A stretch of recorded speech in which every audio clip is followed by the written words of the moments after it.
Guys welcome back. ഇതാണ് നമ്മുടെ old model jeep. ഇതാണ് നമ്മുടെ താർ CRD.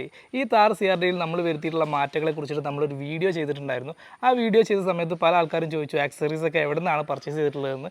അപ്പോൾ അതിൻ്റെ ഡീറ്റെയിൽസാണ് ഞാൻ ഈ ഒരു വീഡിയോയിൽ ഉദ്ദേശിച്ചിട്ടുള്ളത്. ഫ്രണ്ടിൽ നമ്മൾ ഈ താറിൽ ഈ ഒരു ആംഗ്രി ഗ്രില്ല് നമ്മൾ ഓർഡർ ചെയ്തിട്ടുള്ളത് ആമസോണിലാണ്. അതേപോലെ നമ്മൾ ഈ ഒരു വാഹനത്തിൽ ഫോഗ് ലാമ്പും ആഡ് ചെയ്തിട്ടുണ്ട്. അതും നമ്മൾ ഓർഡർ ചെയ്തിട്ടുള്ളത് ഓൺലൈനിൽ തന്നെയാണ്. പിന്നെ നമ്മൾ വരുത്തിയിട്ടുള്ള ഇൻറ്റീരിയറിലുള്ള മാറ്റം നമുക്ക് ജസ്റ്റ് ഒന്ന് നോക്കാം. ഇൻറ്റീരിയർ നോക്കുകയാണെങ്കിൽ നമ്മൾ കാര്യമായിട്ട് ചെയ്തിട്ടുള്ള അപ്ഡേറ്റ് എന്ന് പറഞ്ഞാൽ ഒരു സ്പീക്കർ ആഡ് ചെയ്തിട്ടുണ്ട്. അതേപോലെ തന്നെ ഒരു touch screen infotainment system add ചെയ്തിട്ടുണ്ട്. അപ്പോൾ നമ്മുടെ ഈ ഒരു സ്പീക്കർ നമ്മൾ ഓർഡർ ചെയ്തിട്ടുള്ളതും ഓൺലൈനിൽ തന്നെയാണ്. ഈ ഒരു സ്പീക്കറിൽ നമുക്ക് മാനുവലി നമുക്ക് വോളിയം അഡ്ജസ്റ്റ് ചെയ്യാൻ പറ്റും. അതേപോലെ ഇതിൻ്റെ മുകളിൽ പ്രസ് ചെയ്ത് കഴിഞ്ഞാൽ ലൈറ്റ് ഓഫ് ഓൺ ആക്കാനൊക്കെ പറ്റും. ആ ഒരു ഫീച്ചറും കൂടി ഉണ്ട്. പിന്നെ നമ്മൾ ഈ ടച്ച് സ്ക്രീൻ നോക്കുകയാണെങ്കിൽ ഇത് നമ്മൾ ഓൺലൈനിൽ തന്നെയാണ് പർച്ചേസ് ചെയ്ത്. അത്യാവശ്യം നല്ല സ്മൂത്ത് വർക്കിംഗ് ഒക്കെ ഉള്ള ടച്ച് സ്ക്രീനാണ്.